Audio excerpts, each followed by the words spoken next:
Bible dans le livre des Psaumes.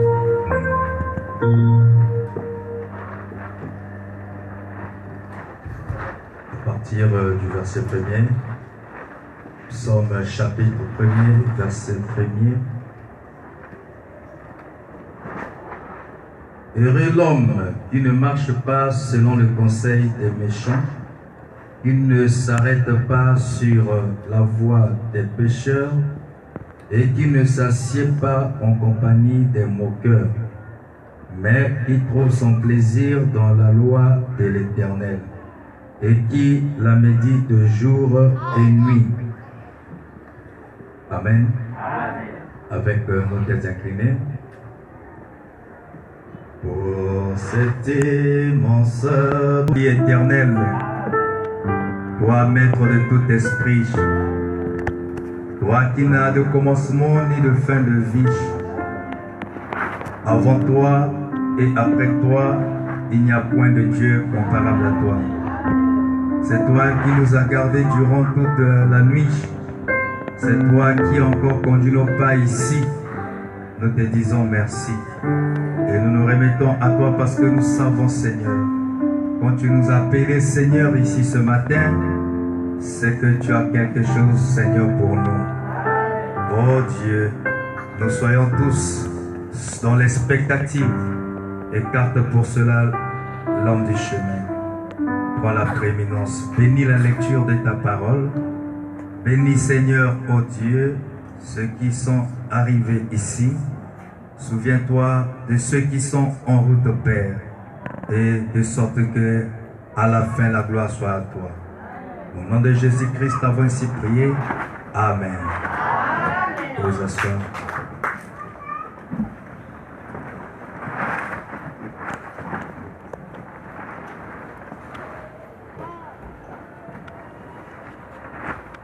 Que le Seigneur vous bénisse ce chemin.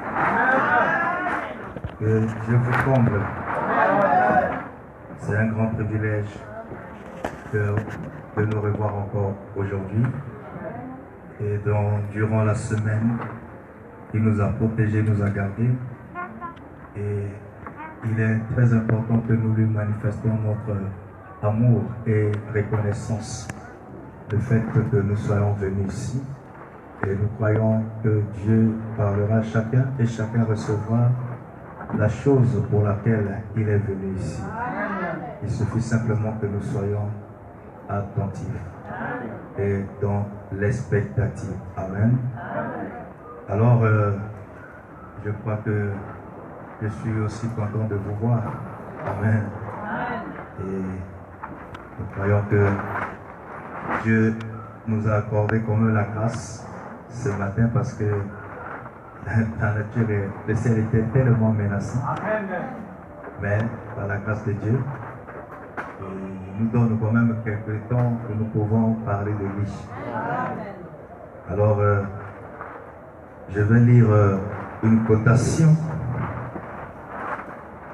dans la prédication intitulée « L'invasion des États-Unis », prêché le 9 mai 1954, paragraphe 64. Donc, Josaphat, quand il est descendu là-bas, alors cette grande alliance a été faite, ce qui n'a pas plu à Dieu. Et remarquez en plein au moment où il, avec toute cette excitation-là, je suis dans les bonnes grâces de ce roi. Et oh, j'ai de la communion avec ce voisin. J'ai. Voyez-vous, faites attention à ça. Église, voyez, c'est la cause de tous ces problèmes qu'il y a ici au tabernacle et ailleurs. Voyez, faites attention à quoi vous vous mêlez. Voyez, une position, ou bien soyez pour Christ, ou bien soyez contre lui. Voyez, ici, Frère Branham parle d'une histoire qui concernait deux rois. C'était le roi Akab qu'il partait à Ramoth, en Galate, pour conquérir là-bas, mais il avait fait appel à un autre roi de Juda, appelé Josaphat. Et frère Branham me dit, vous voyez, Josaphat a répondu à l'invitation du roi Akab. Cependant, Akab, il n'était pas un homme spirituel. Amen. Mais Josaphat est parti s'allier à cet homme-là, Akab. Et frère Branham me dit, voyez, faites attention à ça l'église. Voyez quel genre d'homme à qui vous voulez vous allier. Avec qui vous voulez faire alliance. Il dit, faites attention à vous. À quoi vous voulez mêler. Prenez position. Ou bien pour Christ, ou bien soyez contre lui. Or, cet homme a fait cette alliance et il pensait avoir fait quelque chose de formidable. Amen. Cette alliance n'était pas formidable. Frère Branham dit, c'était une alliance politique. Un roi qui était spirituel avec celui-là qui était charnel. Or, il dit, quand il a dit, pourtant quand il a dit, n'y aura-t-il pas là, avant de monter, nous devrions consulter l'Éternel à ce sujet. Or, Josaphat avait encore assez de religion en lui, malgré son erreur d'être descendu là-bas, voir ce roi. Mais il avait assez de religion en lui pour se dire, eh bien, nous devrions au moins consulter l'Éternel. Amen. Amen. Il a reçu l'invitation. Il a quitté son pays. Il est allé là où son homologue l'avait invité. Vous voyez que Josaphat, quand il arrive, il ne s'est pas précipité simplement pour faire la volonté ou le vœu, le désir de son ami roi comme lui. Il s'est rendu compte que avant toute chose, nous devrions consulter l'Éternel. C'est le réflexe d'un chrétien. Avant toute chose, consultons d'abord l'Éternel. Et frère Branham dit, Josaphat avait assez de bonne religion. C'est-à-dire, malgré que il avait fait peut-être l'erreur, mais dans son esprit, il n'avait jamais oublié les principes. Parce que tout juif sait que même la chose ou le combat auquel vous voulez normalement vous livrer est un combat facile. Pour tout juif, la première des choses, c'est Dieu d'abord. Qu'est-ce que Dieu en pense? Mais Akab n'avait pas, il avait eu ce réflexe-là, mais cependant, il est parti consulter qui? Il avait déjà ses prophètes qui étaient là. Moi, j'aimerais que frère Branham puisse continuer à parler. Moi, je ne vais pas trop commenter. Et on lira frère Branham de un verset à un autre, de bout à l'autre. Akab, donc, il avait assez de religion en lui pour se dire, eh bien, nous devions au moins consulter l'Éternel. Akab, lui, il continuait son chemin sans rien dire. C'était tout simplement sa manière à lui, machinale, physique, humaine, de faire les choses. Voilà ce qui m'amène à me demander. Ça, c'est frère Branham. Il dit, voilà ce qui m'amène à me demander.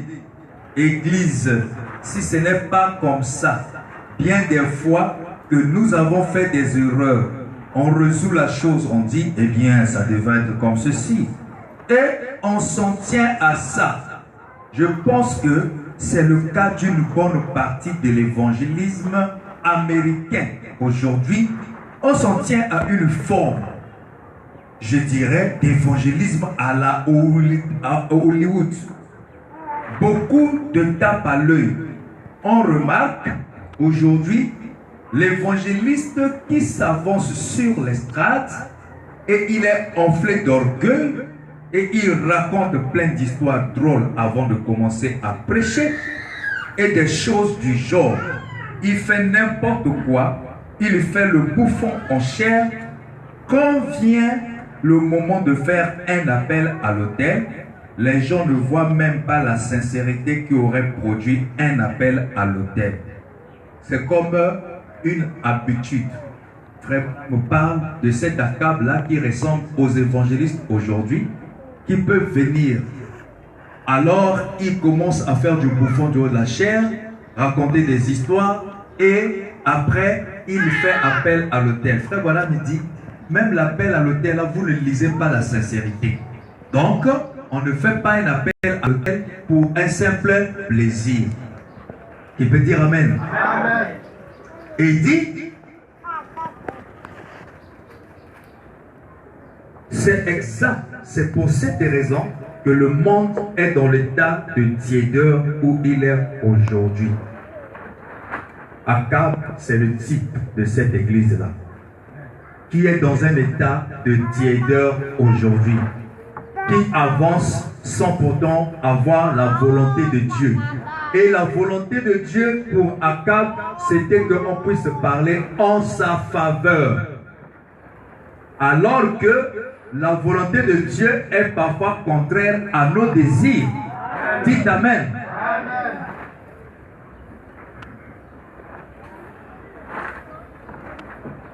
Et c'est de cette manière-là que lorsque Akab, Josaphat a insisté, c'est vrai que Akab lui avait dit qu'effectivement, moi j'ai consulté les prophètes, j'ai consulté les hommes de Dieu, et voici ce qu'ils m'ont dit.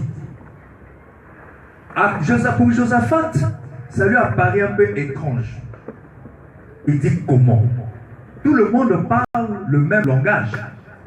Tout le monde parle la même chose. Ça a attiré l'attention de Josaphat. Josaphat s'est dit non. Il y a quelque chose qui ne va pas. Amen. Amen. Amen. Des places là. Il y a quelque chose qui ne va pas. Il dit en dehors de ces 400-là, n'y a-t-il pas d'autres? Yes, sir. Amen. Parce que si vous voyez Josaphat insister, parce que c'est quelqu'un qui est spirituel, connecté avec Dieu, et il peut décoder quelque chose, même un danger là où il y a du bien. C'est pourquoi son attention, son esprit n'était pas tranquille, n'était pas satisfait du fait que les 400 prophètes ont parlé le même langage. Et voilà qu'Akab va lui dire, il y a un autre prophète, mais lui il parle toujours en mal de moi. Donc il y a des gens comme ça qui pensent que lorsque la parole vient pour le condamner dans sa position, donc on est contre lui. Akab pensait comme ça de Michée. Alors que Michée, il vivait des principes. Il ne pouvait dire que ce que Dieu lui a révélé. Il ne pouvait pas dire quelque chose pour faire plaisir à quelqu'un. C'est pourquoi, lorsque Josaphat a pris ça, il dit, allez-y me le chercher. Et voilà que celui qu'on envoie chercher le prophète, il va trouver le prophète Michée, il commence à le corrompre. Que tout le monde a dit ceci, toi aussi dis la même chose comme eux. Il ne faut pas gaspiller la fête, il ne faut pas gaspiller le projet, il ne faut pas faire glisser ça. Et Josaphat, je vais dire Michée, comme c'est quelqu'un qui n'était pas populaire, c'est-à-dire qui ne faisait pas quelque chose pour plaire, il a répondu, à ce messager, je dirai ce que Dieu m'aurait demandé de dire. Amen. Il ne faut jamais avoir honte de ta position. Il ne faut jamais avoir honte de dire ce que tu es. Il ne faut jamais avoir honte de ton Dieu. Il faut que tu présentes aux gens le Dieu auquel tu as cru.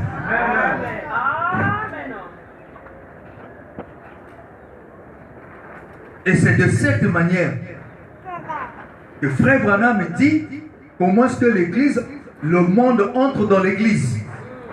Lorsque on veut plaire à l'humanité, lorsque on veut satisfaire aux brebis et aux gens, il dit c'est de cette manière-là que le péché entre dans l'Église. Il dit, je me demande si on n'a pas présenté d'une façon trop attrayante la beauté de l'Église aux yeux de l'individu qui y entre. Par exemple, l'Église baptiste aujourd'hui, elle a un slogan, 1 million de plus en 44. C'est-à-dire, se réjouissent d'avoir beaucoup de brebis. Frère Branham dit, elle fait entrer des membres par milliers et par dizaines de milliers, des inconvertis. Est-ce que vous saisissez? L'Église baptiste, par exemple, a un slogan. Se frappe la poitrine, a dit Frère Branham. Et leur slogan, c'est 1 million sur 44. Donc, ils font entrer beaucoup de brebis, gagnent beaucoup. Mais Frère Branham dit, elle fait entrer des membres par milliers et par dizaines de milliers, des inconvertis, simplement des gens qui entrent dans l'église et y adhèrent. Alors qu'on ne doit pas s'arrêter à adhérer à l'église. Mais il dit que c'est ce que les baptistes font. Ça discrédite l'église de Jésus-Christ d'accepter des membres comme ça. Ils boivent encore. Ils fument encore. Ils jouent encore à des jeux d'argent. Ils mentent encore. Frère Branham dit, voilà le type des gens qu'on a menés à l'église. Il dit, c'est honteux pour l'église baptiste. Vous savez que Frère Branham avait commencé par être baptiste, ensuite il a quitté. Amen. Il dit, ils se réjouissent parce qu'ils voient que en étant record, il peut se retrouver avec plusieurs des dizaines de milliers de brebis. Mais il dit cependant, ce sont des inconvertis dont leur vie n'a jamais changé et sont restés les mêmes. Ils fument, ils boivent. Ah, ça, ce sont les descriptions des principes du message. Donc, ça veut dire quoi? D'après la volonté de Dieu, fumer c'est mauvais, boire c'est mauvais, jouer au jeu d'argent c'est mauvais. Dites Amen.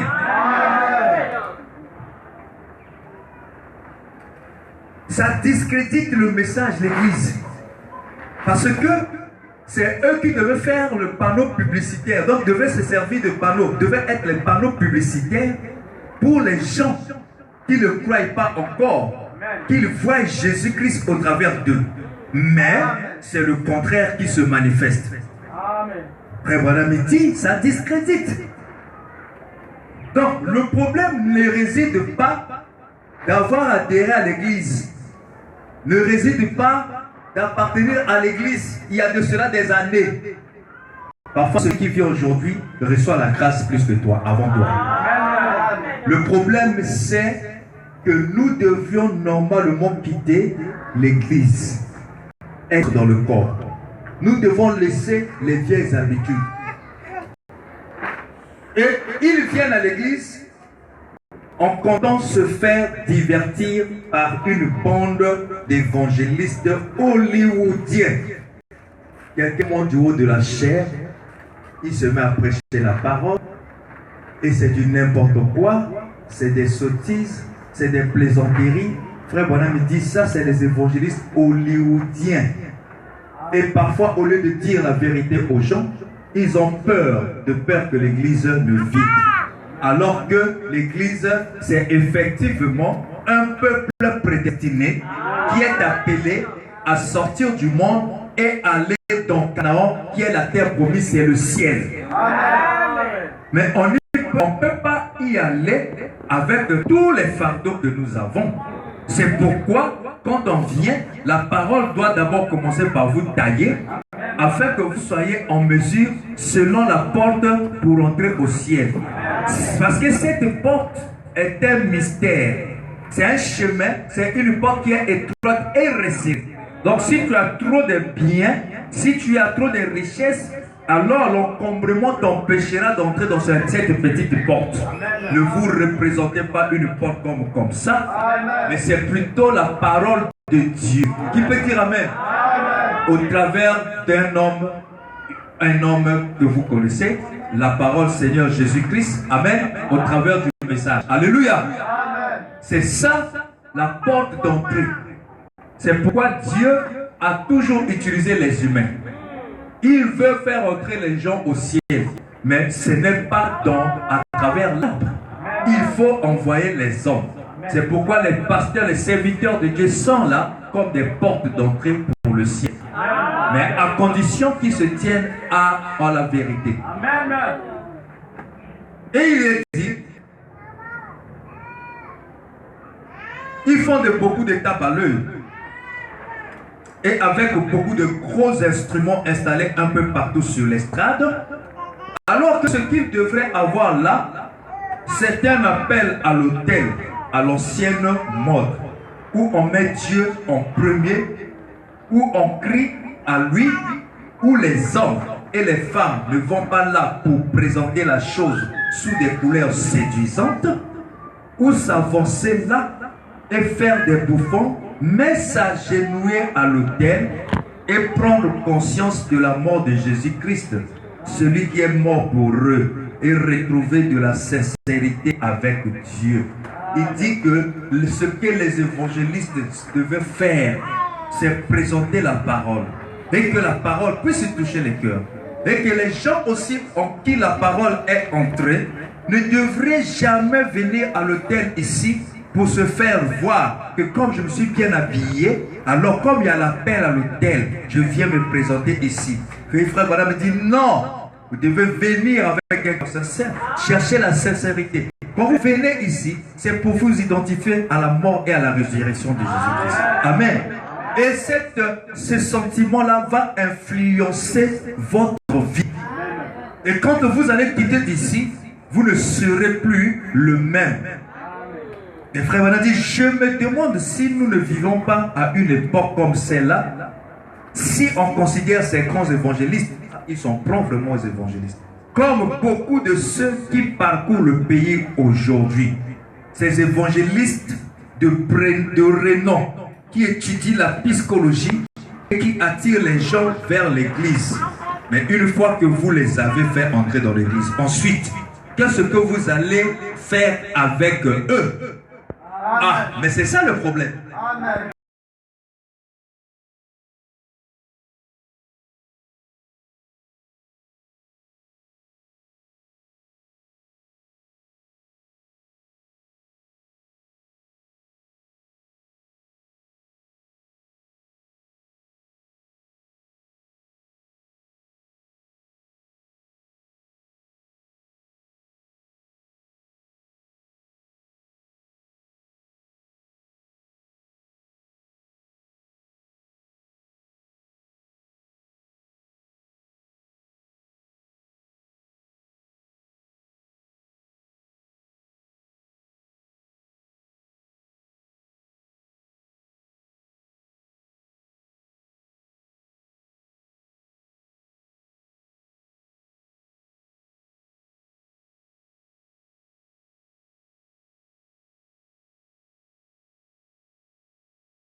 Si vous les laissez seulement à être là assis, ils viennent écouter la bonne musique, ils viennent écouter parce que la personne prêche bien, on n'aura pas atteint le but. Il y a quelque chose qu'on est censé faire avec eux. Qu'est-ce qui va leur arriver après qu'ils sont entrés dans l'église?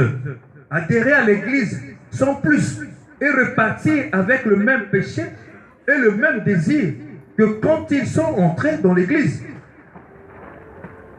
Ils repartent pareil.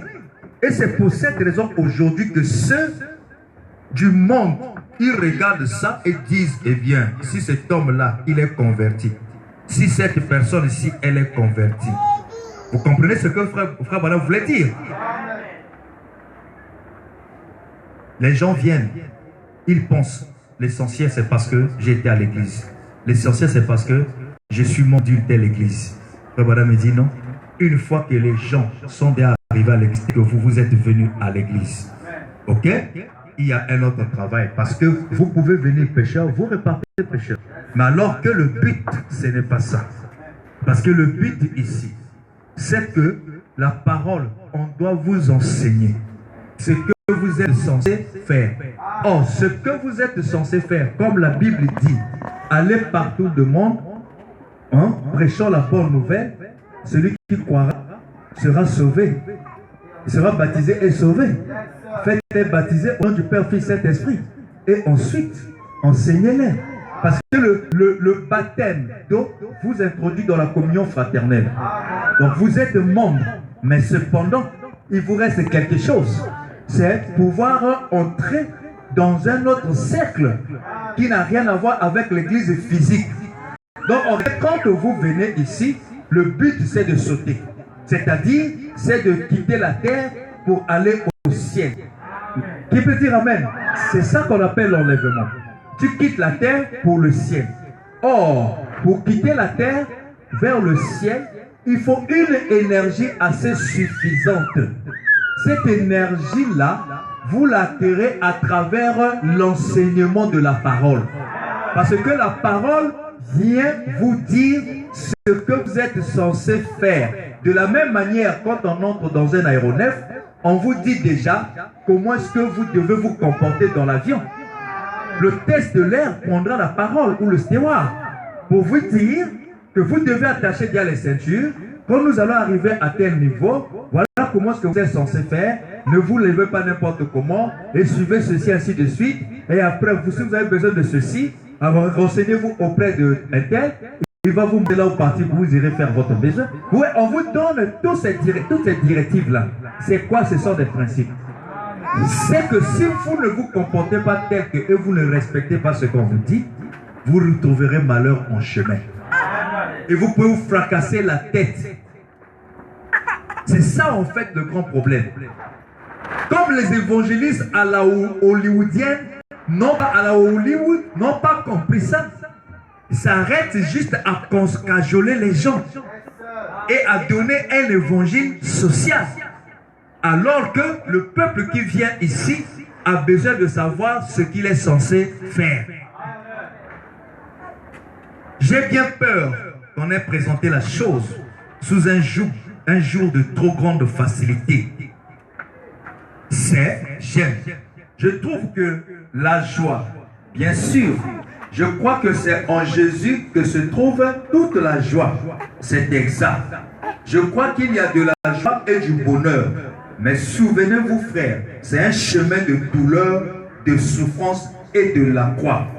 Vous devez être conscient de ça aussi. Quand vous venez ici, là, en Jésus-Christ, il y a de la joie, n'est-ce pas? Le bonheur est en Christ. L'amour, c'est en Christ. Le frère Branham dit, nous sommes censés vous le dire, que c'est aussi un chemin douloureux et difficile. Donc ça veut dire quoi? Ce n'est pas que vous croyez, quand vous avez cru que tout ira à la roulette. Non. Vous aurez à souffrir. Mais si déjà la parole vient condamner ta volonté, c'est pas facile. C'est quelque chose qui te fera mal. Ou encore, ce n'est pas la parole, mais plutôt comme la parole sait que dans son principe, quand elle est sortie et prononcée, ça vient, ça tombe dans votre cœur. Le cœur terre et la parole devient la sémence, c'est déjà fini. Ne vous en faites pas. La chose qui est déjà tombée dans votre cœur, là, cette parole-là, sous forme de sémence, qui en écoutant vous a produit la joie et ça vous a mis dans l'extase. quand vous êtes en train d'écouter ça. Mais faites attention. Mais cette parole qui est une sémence a en elle des ennuis. Alléluia. Vous irez à la maison, vous irez dans vos lieux habituels où vous fréquenterez. Vous allez voir que vous n'avez rien fait, mais il y aura quelqu'un qui viendra vous déranger. Et même parfois, t'attaquer ta personnalité en te dénigrant auprès des autres amis ou collègues, sans que tu sois coupable ou responsable de ça. Qu'est-ce que nous faisons? Nous nous lamentons. Mais tu as oublié que c'est la sémence que tu portes là, c'est elle qui attire ça. Parce que la sémence qui est comme le grain de maïs, elle a en elle beaucoup de maïs. Mais dans un état donné, vous ne pouvez pas voir encore sa splendeur, sa beauté ou plusieurs maïs. Parce que la condition dans laquelle elle se trouve, cette graine, ne lui permet pas de se manifester.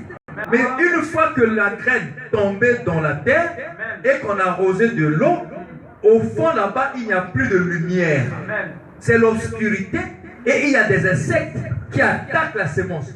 Mais pourquoi ça? Alors la sémence elle-même, le grain là pouvait lui-même se plaindre. Moi, je ne veux pas vivre des tracasseries comme ça. Parce que moi, j'avais voulu pour moi rester dans un endroit bien.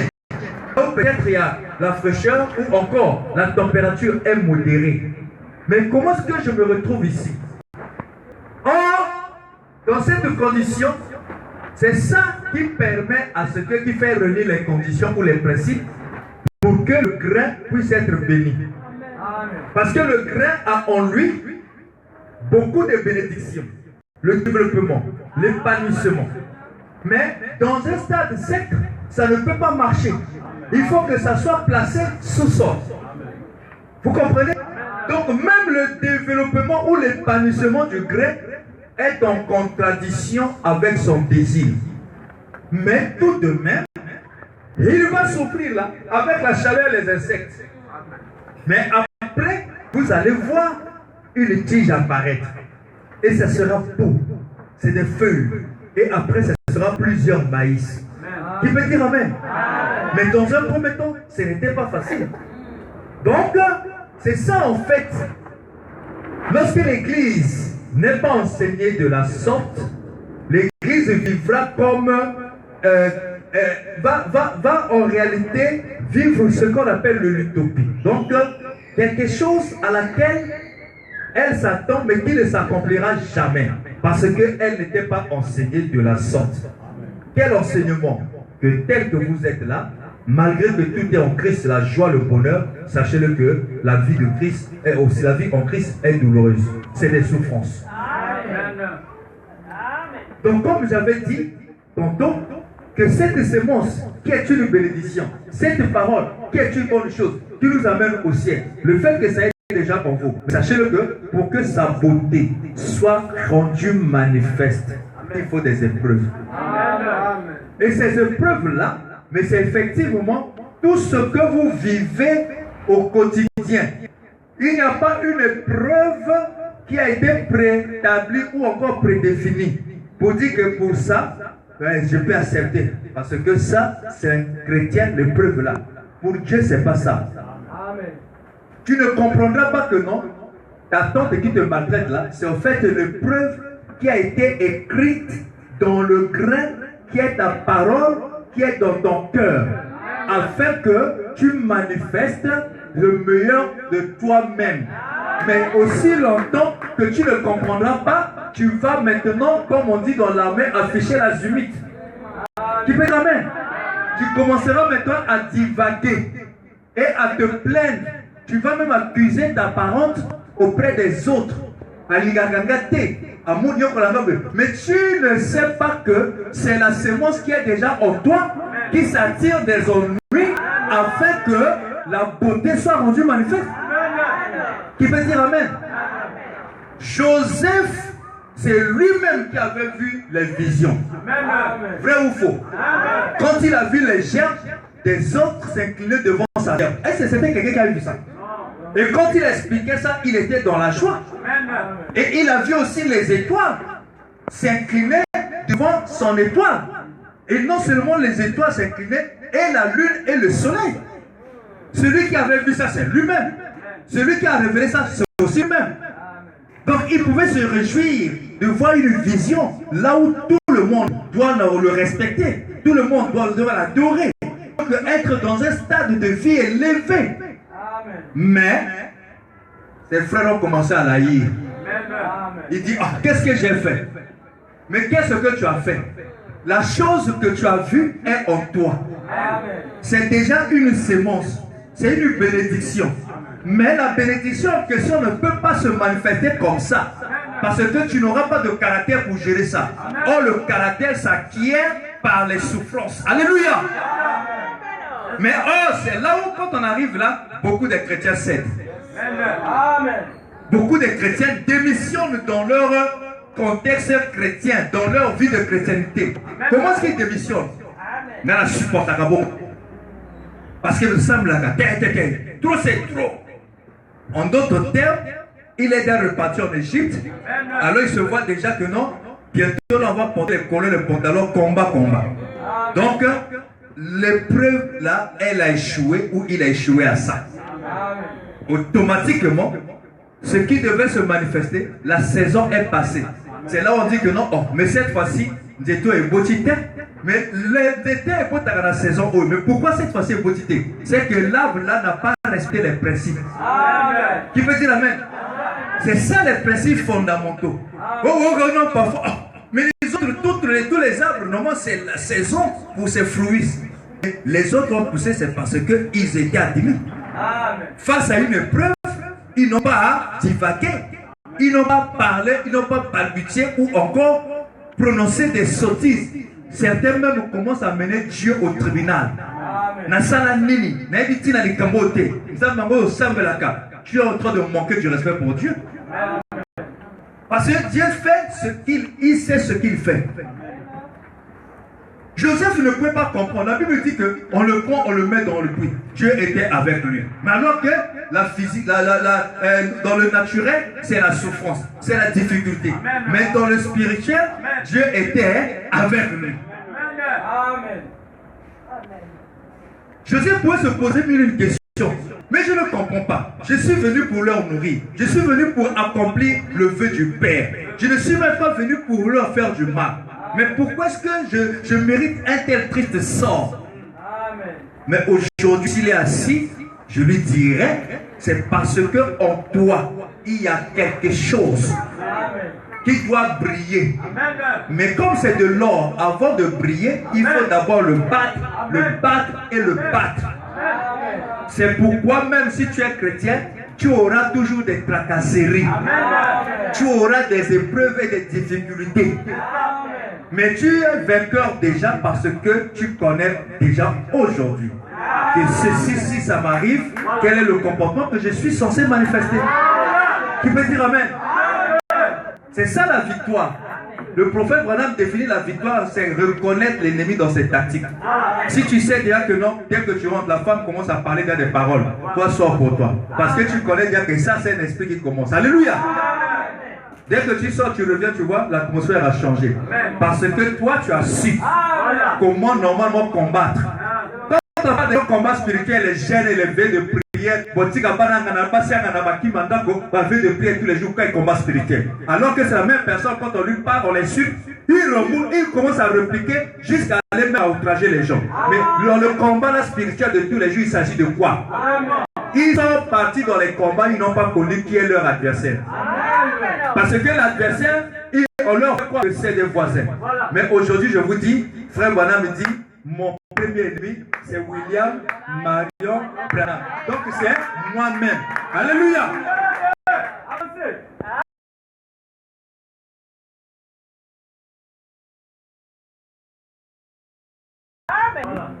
Ok? Comme vous avez vu l'autre, lui ici se cache, il profite parce qu'il sait que si je vais ici, c'est là-bas qu'on va attaquer. C'est comme lorsque nous on avait des jeux. Si on est au rang, tu es peut-être en troisième position. Amen. Ok? Devant toi il y a quelqu'un. Mais devant ce quelqu'un il y a une autre personne. Un ami. Mais tu vois que tu fais passer ton mec comme ta mère comme ça. Et tu tapes. Mais celui-là va se retourner et regarder celui qui vient immédiatement après lui. Donc il croit que c'est lui qui fait ça. Or c'est celui qui est derrière. Qui peut dire Amen? Qui peut dire Amen? C'est pourquoi nous les chrétiens, nous ne cherchons pas qui a fait. Parce que quand tu chercheras, on peut te montrer un faux acteur. Et tu t'en prendras à lui. C'est encore un péché. Quand tu vas t'en prendre à quelqu'un qui n'est pas, qui est innocent, c'est un péché. Parce que sur quelle base? Qui veut dire Amen? C'est pourquoi dans les prophéties des églises et aussi des amidam là, nous autres on est des sorciers, mais je ne connais pas à quel moment je suis devenu sorcier. C'est le mot parlant. Qui veut dire Amen? Tu te poses la question, mais quelle est cette association que tu as dit, toi mais tu ne connais pas? Parce que même quand Dieu tu utilises, tu es conscient. Mais quand ça te dit, tu es conscient. Non, ne crois pas des histoires, non. On peut se bloquer mon gars. Laissez-moi les jargons là.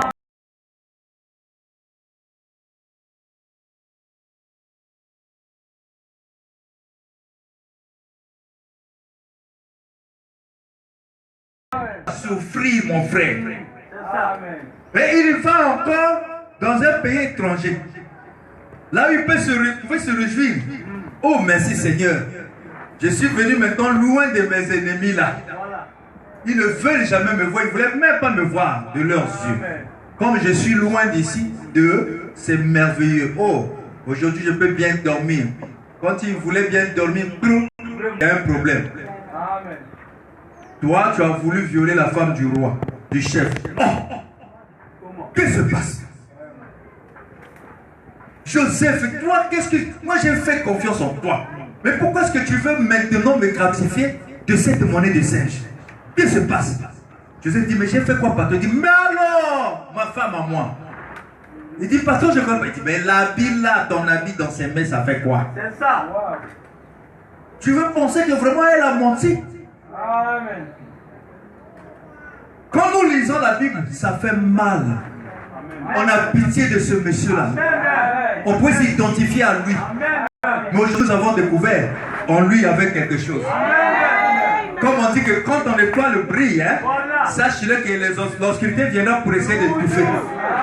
Parce que frère Ballon a parlé de ces lumières-là, des oiseaux-là, qui aux États-Unis, ils voulaient venir pour éteindre la lumière vers la statue de la liberté. Amen. Et ils ne viennent pas, ils se fracassent la tête. Ne cherchez jamais à éteindre la lumière. Amen. Qui peut dire Amen? Amen. Et en plus, Joseph, on le met en prison. Il dit, ah, je croyais que c'était des frères seulement qui ne m'aimaient pas. Même ici. Mais la femme là, c'est elle qui m'embête à chaque instant. C'est moi qui dévie. Mais elle prend la force d'aller dire aux gens que voilà ce monsieur-là me cherche toujours noise pour se faire un nom et important. Ne dites jamais le mensonge au sujet de quelqu'un lorsque vous savez qu'il n'a rien fait. Qui peut dire Amen? Ne cherchez pas à gagner la confiance des gens en disant le mensonge. Que le type que tu as avec toi, le petit qui est avec toi là, oh, la manière dont il te dénigre, toi tu fais confiance en lui. Il veut qu'on puisse le prendre et le remplacer à la place. Amen. Mais ne faites jamais ça. Parce que ça va te retourner. Et Joseph le voilà dans la prison. Loin du pays du Père. Ce n'était pas les frères. C'était la chose. La vision que Dieu lui avait déjà montrée. C'est que lui, il était une gerbe spéciale. Il était une étoile spéciale. Donc partout où il partait, comme la sémence est là dans son cœur, effectivement, les principes fondamentaux pour que l'épanouissement de la chrétienté soit rendu manifeste, il y a aussi les souffrances, les tracasseries. Parce que Michel-Ange avait une vision de ce que devait être la statue, un morceau de bois informe. La vision dans sa pensée, c'était Moïse. Mais il devait sortir Moïse afin de l'imprimer sur le morceau de bois. Ce n'est pas chose facile. Mais il devait travailler selon les règles de l'art. Il s'est enfermé pendant des années. En voyant le morceau de bois. Quelqu'un pouvait venir, qu'est-ce que tu fais ici? Il dit, j'ai quelque chose que je veux exprimer. Il a pris du temps jusqu'à ce que l'image qui était à l'intérieur s'est matérialisée. Amen. Quand aussi longtemps que cela n'était pas matérialisé, il devait souffrir là. Et jusqu'à ce que Joseph dans la prison, souffrance et souffrance, il ne devait pas manger à sa guise et à satiété, non pas. Mais il faisait la volonté de quelqu'un. Mais le temps était arrivé que Dieu maintenant devait manifester ce qui était autrefois la vision. La vision, il en a eu en Israël. L'accomplissement, c'était en Égypte. Dieu a sa manière de faire les choses.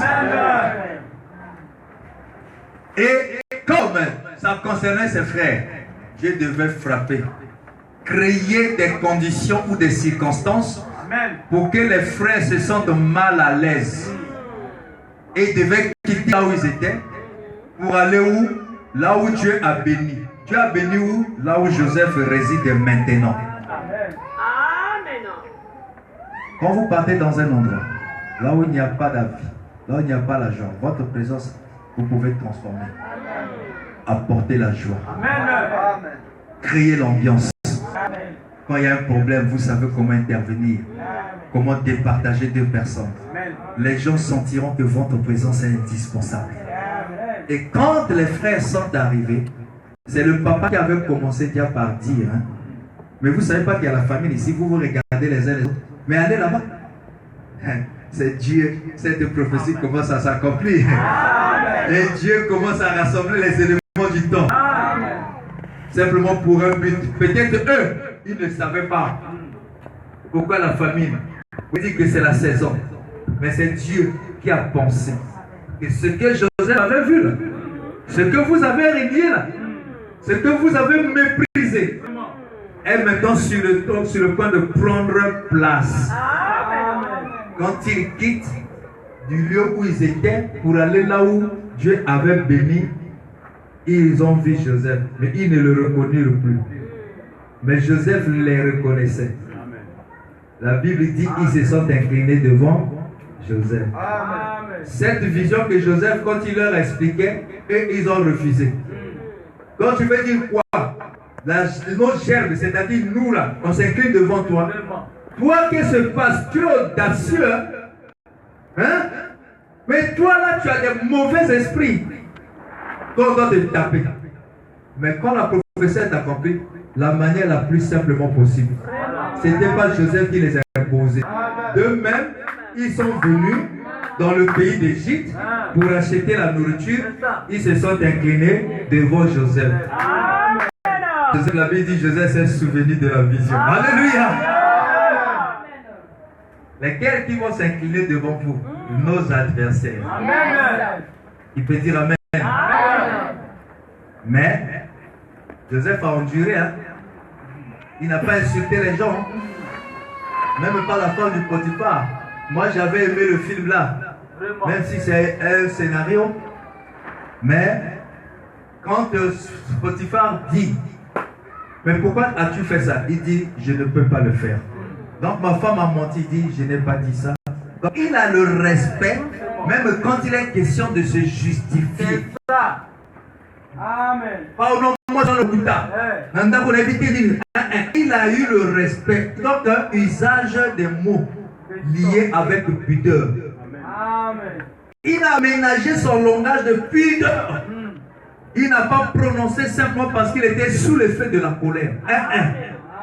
Donc veux-tu dire que ma femme m'a dit, c'est pas ce que j'ai dit, mais seulement je ne peux pas le faire. Vraiment. Alléluia. Oh, mais comment? Vous voyez? C'est la chose qui est en nous qui attirait les hommes. Si vous n'êtes pas enseigné, mon frère, ma soeur, si je vous dis que en croyant dans la parole, tout ira bien, je vous ai séduit. Je veux simplement vous flatter. Jésus avait la sémence, mais vous voyez les ennuis. Il a multiplié les pains pour nourrir les enfants de ces peuples-là. Le peuple qu'il avait crucifié là. C'est lui qui a guéri leurs enfants. Il a nourri. Il a assisté leurs parents. Mais à la fin, on s'est retourné contre lui. Vous voyez dire que qu'est-ce que j'ai fait? Il n'y a pas de problème de qu'est-ce que j'ai fait. Pourquoi tout ceci m'arrive? Il n'y a pas encore ces questions-là. À partir d'aujourd'hui, reconnaissez simplement que le grain qui est en vous, dans votre terre-là, a besoin de se reproduire. Comme il a besoin de se reproduire, il faut qu'on l'arrose, il faut qu'il y ait la chaleur, les conditions d'une bonne germination. La notion CM2, non? Hein? Il faut qu'on arrose. Mais dedans, il y a la chaleur. Il y a aussi les insectes. Les insectes viennent picorer. Ça vient, ça pique même la sémence.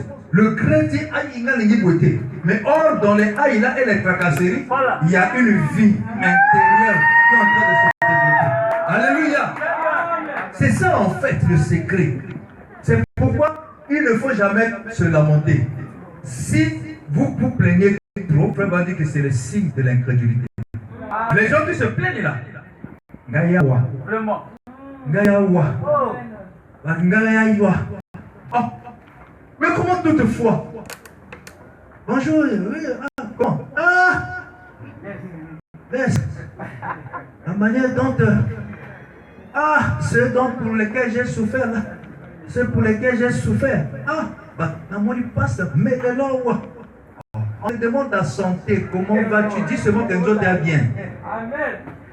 Si tu te plains trop, ça veut dire que tu es incrédule. Pourquoi? L'incrédulité, ça veut dire quoi?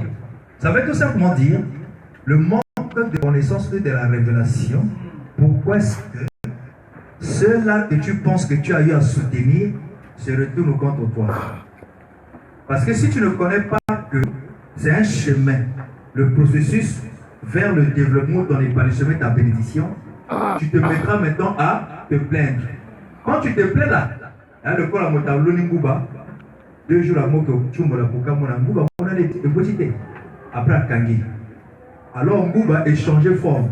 Pour ce Bonzani, d'abord à Kudaka Motaka, il y a côté Nakatuna à Bonzani, à Inzete, à Petit Fleur. Il y a Moko Chumbola. Mais Mbuba n'a été. Le besoin que Chumbola. La finalité va détruire le processus du développement. Amen.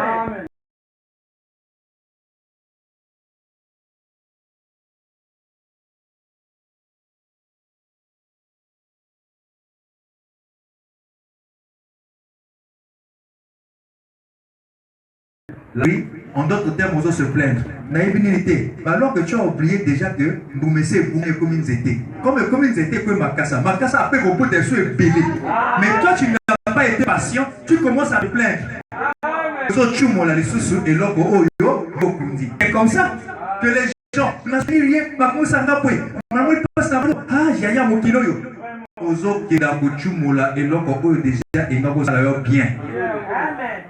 qui a dit que ceux que tu as soutenus, la bénédiction que Dieu te donnera passera encore par eux. Dieu n'a pas dit ça. Pourquoi tu l'as fait? C'est parce que tu sentais la prédisposition et la joie de soutenir. Tu as jeté les semences dans la terre. Ça va continuer. Après, ça va pourrir. Mais quand ça va pourrir là, ça ne sera pas en faveur avec le grain. Ça veut dire que tu sens que même parfois, si on peut dire que mon ne te plains pas et ne regrette pas le bien que tu viens de faire. C'est la séquence qui est en train de subir les métamorphoses. Alléluia. C'est comme ça, mon frère. La bénédiction est précédée par comme l'obscurité, par comme une atmosphère maussade. C'est pourquoi la chenille, comme il y a le grain, la nature papillon, aussi longtemps qu'elle est forte, cette nature ne se manifeste pas. Mais quand la chenille devient fatiguée, lorsqu'elle avait la capacité d'insulter, aucun épanouissement, la capacité de dénigrer, mais dès lors qu'elle s'arrêta dans le processus de la marche, elle ne doit pas continuer avec la même vie. La chenille doit maintenant s'arrêter. Et quand la chenille s'arrête, à un certain moment, vous pouvez venir toucher. Vous sentez qu'elle ne peut plus avancer. Elle n'est plus forte. C'est un frère qui, après avoir écouté ce qu'elle avait là, ce qu'il avait auparavant, lorsqu'il pouvait écouter que quelqu'un l'a dénigré, quelqu'un l'a outragé, il pouvait bien tenir la personne et bien le bastonner. Le frère dit que Dieu le pardonne. C'est la chenille qui devient faible. Mais restez tranquille. Quand la chenille devient faible là, et immobile, elle se crée autour d'elle, elle crée autour d'elle un cocon qu'on appelle l'atmosphère. Cette atmosphère, c'est ça qui va maintenant la protéger.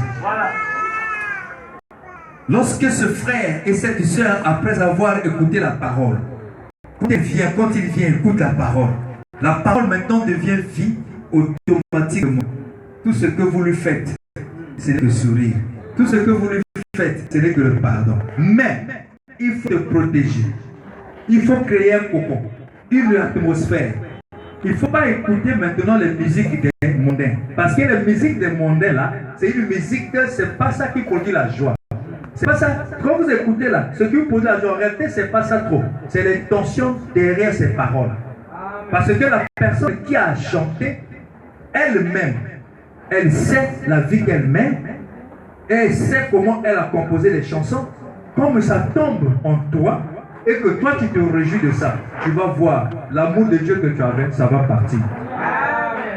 Écoutez, venez à l'église, écoutez Kofi, suivez vos films, suivez tout ce que vous pouvez suivre, les loisirs, tout ça, vous allez voir. Après quelques temps, quand on te dit viens à l'église, tu vas sortir que faut savoir l'église. Mais tu n'as pas compris, hein?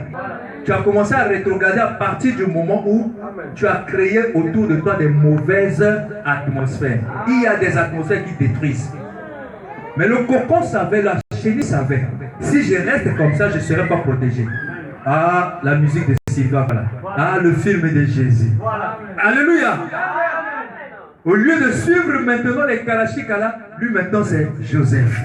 Lui c'est le film de Moïse. C'est quoi? C'est la chenille qui est en train de créer une atmosphère dans laquelle va se protéger. Chenille elle-même savait qu'il faut que je crée quelque chose pour ma protection. Mais toi tu vas t'exposer encore dans les associations. Tu vas encore pour écouter des chansons qui sont en contradiction avec la loi de la vie qui est en toi. C'est comme tu as une sémence, la grossesse, mais tu vas prendre encore la nicotine. Mais ça va détruire l'enfant. Parce que comme nous avons suivi dans les films, là, des documentaires, tous les mouvements que maman fait, l'enfant aussi répète ça. Amen. La chenille a créé une atmosphère. Commencez à choisir maintenant les amis que lui, elle pouvait fréquenter. Ce n'est plus les mêmes. Alléluia. Et après, dans cette dimension-là, la chenille va se métamorphoser et devenir un papillon. Qui peut dire amen? Vous ne trouverez plus l'insecte là sur la branche sur laquelle elle s'accrochait autrefois. Vous ne verrez plus la même sœur, le même monsieur dans les endroits où vous le voyez hier là. Alléluia. Il est devenu papillon, c'est-à-dire il s'est envolé. Donc il doit changer maintenant de lieu. Son nouveau lieu n'est plus les arbres. Vous pouvez dire amen. Ce n'est plus sur les... Son nouveau lieu c'est dans le ciel. Il peut voyager sans frontières. Qui peut dire amen? C'est pourquoi la vie chrétienne n'est faite que des principes.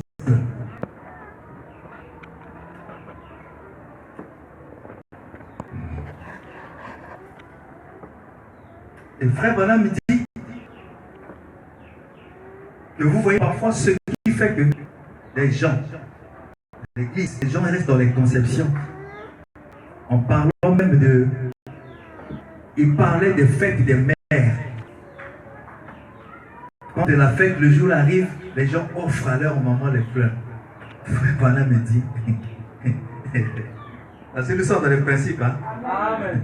Amen. Amen. Il dit, par exemple,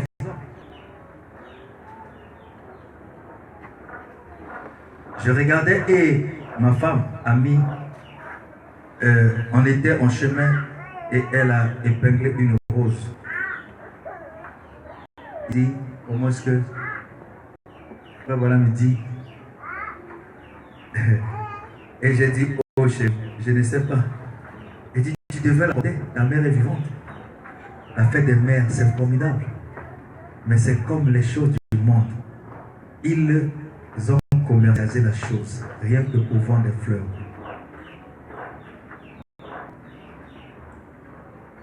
Ça, c'est entre parenthèses.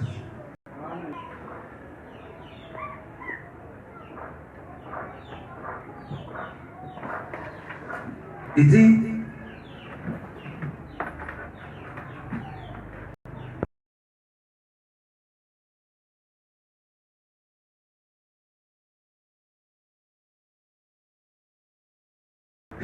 de la sainteté de Dieu, on va se retrouver avec toutes les vaches du pays, qui la lèche et l'arrache. Elle se fera salir par elle, ça discréditera l'Église. C'est exact. Je pense que ce qu'il nous faut aujourd'hui, c'est plus de ministres à l'ancienne mode, appelés de Dieu, qui ne mâcheront pas leurs mots. Il dit ce qu'il nous faut aujourd'hui, l'Église, il faut des ministres. Amen.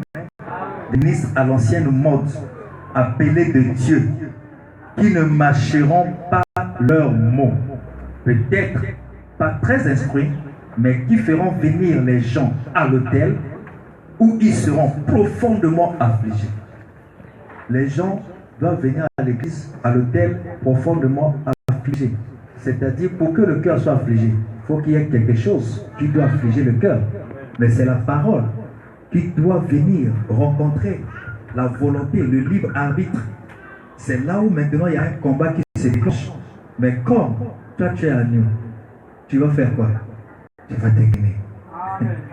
Alléluia. Et non pas, il dit,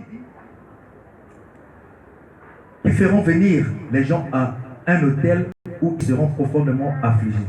Non pas en se réjouissant, en rigolant, en faisant claquer des bulles de gomme et en mettant leur nom sur un bout de papier, mais frères, à la manière ancienne, en poussant des cris et en agonisant, que les hommes et les femmes en arrivent à se repentir entièrement de leurs péchés et à s'approcher de Dieu. Qu'est-ce qui fait que les gens soient chrétiens? C'est lorsque ils se lamentent après que la parole les a touchés, le cœur affligé, en agonissant à l'autel, ils poussent des cris. Amen. En se lamentant, se repentir entièrement. Si frère Branham, un homme de Dieu, parle de la sorte, c'est qu'il a constaté que l'Église est devenue tout sauf agneau. Les cœurs de pierre au lieu des cœurs de chair. C'est pourquoi Dieu, avant de s'installer, étant éternité, il commence d'abord par les processus.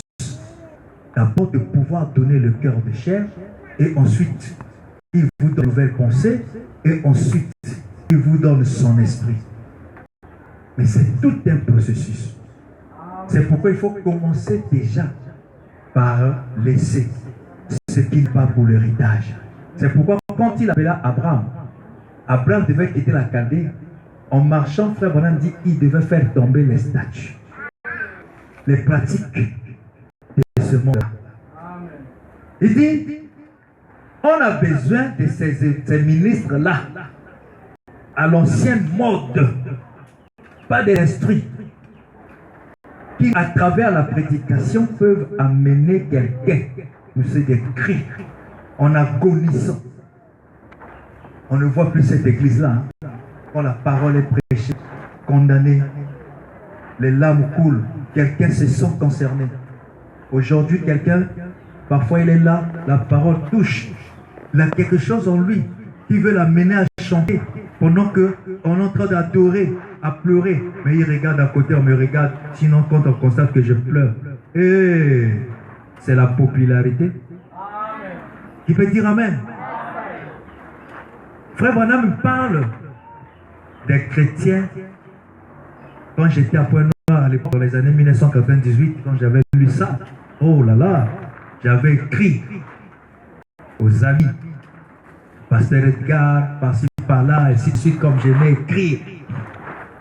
Frère Branham me dit, ces chrétiens-là, dans le temps, quand ils se voyaient aujourd'hui, dimanche, pendant qu'ils vont se séparer, pour ne se revoir que le mercredi. Frère Branham dit, quand ils se séparaient, c'était en cœur. Oh, ce sentiment-là n'existe pas. Hein? Oh, c'est pas vrai ça. Aujourd'hui, l'église est devenue très insensible.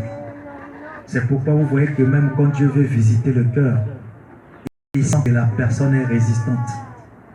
Le cœur dur, manque de sensibilité pour savoir que ici, j'ai été concerné. Il dit, je vous le dis, ce qu'on a de lever la main, ceux qui veulent accepter Christ et toutes ces choses, je n'ai rien contre, frère, mais ça ne élimine pas le péché, ça. Un frère, serviteur de Dieu, m'a posé la question, mais pasteur, pourquoi dans ton église, tu ne le fais pas, tu l'appelles à l'hôtel, ceux qui veulent donner leur vie à Christ? J'ai dit, ouais, le malheur avec vous, quand vous avez lu quelque chose, vous voulez aussi appliquer. Mais, il faut faire attention. Celui qui a cru ici, il a eu le baptême. Tu veux encore, il va se donner à Christ, c'est comment? C'est l'appel quand on dit lesquels qui vont donner leur vie à Christ, c'est l'évangélisation. Bon, celui-là qui a donné sa vie à Christ pendant le baptême, il a pris le baptême, il est déjà baptisé. Bon, mais il va donner encore quelle vie? Je dis, tu vois, tu confonds lorsque on prêche à un peuple qui n'a pas encore cru. Et ensuite, à la fin, on doit demander qui la parole a touché, pour qui donne sa vie. Et il va venir ici, on va prier pour lui. Celui qui est déjà brebis ici, la seule manière de donner sa vie, c'est le baptême. C'est la décision qu'il prend. Il dit, donc j'ai dit non. Vous là, vous voulez toujours amener les gens à faire comme les autres. Qui veut dire Amen? On n'est pas obligé de prendre les autres comme modèle. Dans quelles circonstances cela a été fait et dit? Maintenant, là, frère Branham dit même que non, même lever les mains, il y a quelqu'un qui vont donner la vie à Jésus-Christ. Il dit ça n'élimine pas le péché. C'est quelqu'un qui dit que je veux donner la vie. Mais le cœur là-bas, s'il n'est pas condamné, il n'est pas affligé. Il va vous faire un plaisir. Vous allez compter que l'évangélisation a produit peut-être 7000 croyants. Mais alors que ce sont des gens qui ne sont pas convaincus, dont le cœur n'est pas touché. Ils ont vous seulement levé les mains. Amen. Tu peux dire Amen? Je vous le dis, ce qu'on a de lever la main, ceux qui veulent accepter Christ. Et toutes ces choses, je n'ai rien contre, mais ça n'élimine pas le péché, ça. Vous devez d'abord vous repentir, vous mettre en règle, vous agenouiller là et vraiment crier à lui. Je me rappelle encore l'époque où les gens de l'ancien temps, ils avançaient dans les allées, ils montaient, descendaient les chemins, ils pleuraient, ils parlaient à leurs voisins. C'était les chrétiens de cette époque-là. Ils parlaient des choses du Seigneur. Il peut dire Amen. Mais si l'Esprit de Dieu parle de ces gens-là, si toi tu sais